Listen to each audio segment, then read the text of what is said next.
ஓம்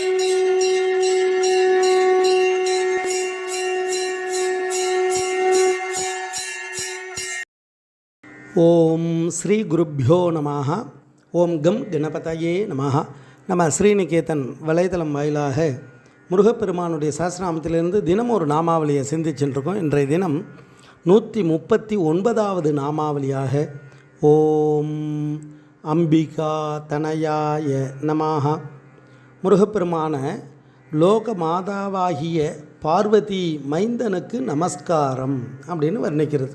அம்பிகா அப்படின்னா தாய், பார்வதி தாயை போன்று இருக்கக்கூடியவர்களும் அம்பிகான்னு பேர்.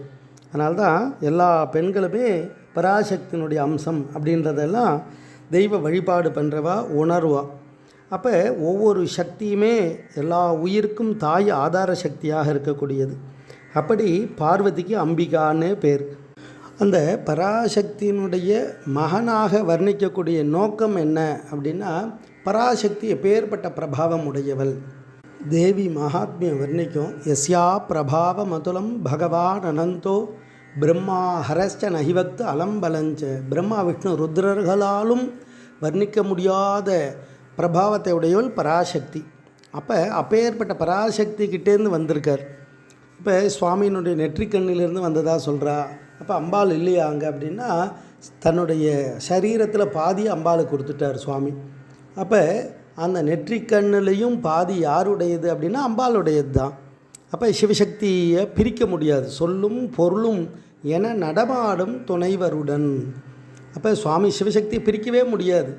ஆனால் கந்தபுராணத்தில் வர்ணிக்கும்பொழுது அந்த நெருப்பு பிழம்பாக வரும்பொழுது பராசக்தியும் பயந்து ஓடனாலாம். அப்போ அந்த கால் சிலம்பிலிருந்து அந்த நவரத்னங்கள்லாம் வந்து தான் வீரபாகு தேவர்கள் வரா. இதெல்லாம் திருவிளையாடல். மற்றபடி நமக்கெல்லாம் கிரியை ஒவ்வொரு பஞ்ச கிருத்தியத்தை செய்யறதுக்காக சுவாமி சிவசக்தியாக பிரியிறா. ஆனால் ரெண்டுமே ஒன்றுக்குள்ளே ஒன்று பிரிக்க முடியாத வஸ்துவாக இருக்கக்கூடியது. அதனால்தான் வாகர்த்தா விவ சம்பிருத்தவ் அப்படின்னு ஒரு காளிதாசர் சொல்லுவார். அப்போ வாக்கும் அந்த சொல்லும் அந்த சொல்லுடைய பொருளாகவும் சிவசக்தி இருக்கும். அப்படி அம்பாளுடைய பிரபாவத்துக்கிட்டேந்து வந்ததால் அம்பாளுடைய பிரபாவத்தை ஒத்த எல்லா விதமான வீர தீர செயலெலாம் செய்வாராம்.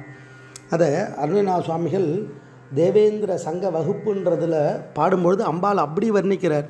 இந்த தேவேந்திர சங்க வகுப்பை ஒரு மண்டலம் பாராயணம் பண்ணால் அம்பாள் கனவுலையும் பார்க்கலாம், நேர்லேயும் பார்க்க முடியும். அப்பேற்பட்ட அந்த சக்தி கிடச்சிடும். அவ்வளோ அழகாக வர்ணிப்பார் அம்பாளுடைய அந்த தோற்றம், அம்பாளுடைய அந்த பிரபாவம், அம்பாள் எப்படியெல்லாம் அசுர சக்தியெல்லாம் அடக்கியிருக்கான்றது. அப்படி அம்பாளை வர்ணித்து அப்பேற்பட்ட அந்த மா சாம்பவி தந்தவன் ஹரன் சிவன். அப்போ இதெல்லாம் சொல்லி அப்பேற்பட்ட அந்த முருகன் எப்படியெல்லாம் இருக்கார் இதையெல்லாம் அழகாக வர்ணிப்பார்.